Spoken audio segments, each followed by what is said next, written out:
হ্যাঁ, যে কোনো পরিস্থিতিতে থাকে না কেন গুরুদেবকে স্মরণ সবসময় করতে হয়। গুরুদেবকে দণ্ডবত প্রণাম নিবেদন করতে হয় এবং গুরুদেবের নির্দেশ পালন করার জন্য সচেষ্ট হতে হয়।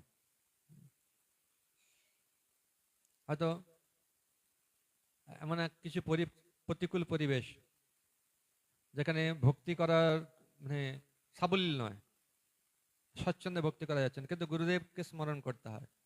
হয়তো কিছু মানে ঘন্টার জন্য হতে পারে, কিছু কয়েক মিনিটের জন্য হতে পারে, অথবা কয়েক দিনের জন্য হতে পারে, কয়েক বছরের জন্য হতে পারে, প্রতিকূলতা থাকতে পারে, কিন্তু গুরুদেবকে স্মরণ করবে। গুরুদেবের যে নির্দেশ সেটাকে স্মরণ রাখতে হবে, সেটা অন্তরে অন্তত পালন করার চেষ্টা করতে হবে। আন্তরিকতা থাকলে অবশ্যই সেটা ফল হবে। সেই জন্যে